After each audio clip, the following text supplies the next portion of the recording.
Līdz Saeimas vēlēšanām jau mazāk nekā 100 dienu, un partijas steidz pabeigt politiskās vienošanās un aizkulišu sarunas par deputātu kandidātu sarakstiem. Līgumu par kopīgu dalību 12. Saeimas vēlēšanās šodien parakstījušas partijas Saskaņa un Gods kalpot Rīgai.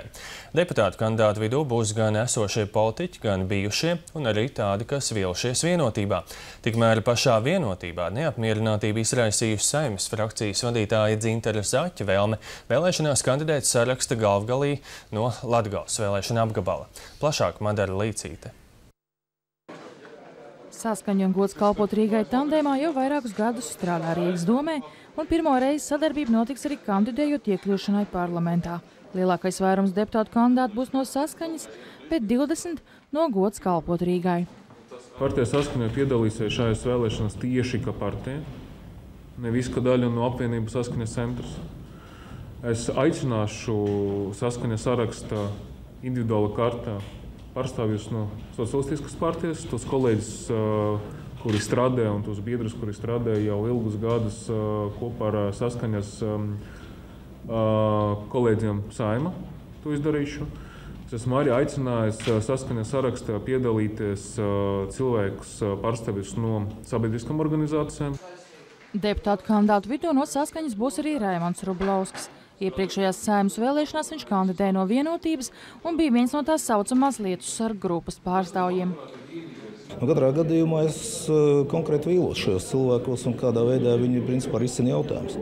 To, ko es redzēju, demografiskās problēmas, emigrācija, viss, kas notiek ar valsti, un mums visu to pasniedz kā veiksmes stāstu, un kaut kādā brīdī tas vienkārši likās nepieņemami.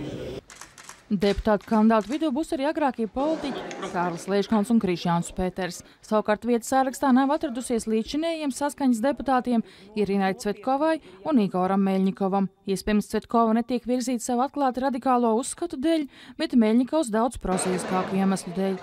Tikmēr nemazums domstarpība ap sarakstu veidošanu ir vienotībā. Daļai partijas biedri ir iebildumi, ka no Latgales vēlēšana apgabala ar 3. numuru varētu kandidēt Saeimas frakcijas vadītājs Dzintars Zaķis.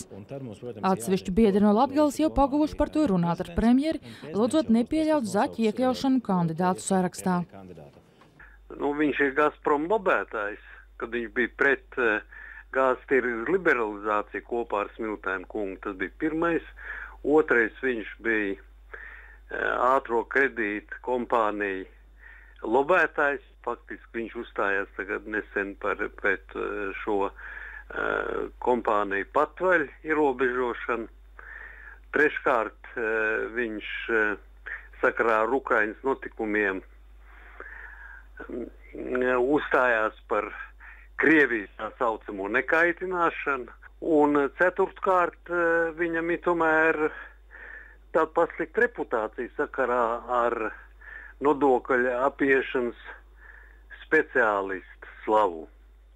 Tā kā visi šie 4 faktori, viņš to Latgales sarakstu novilks tikai uz leju.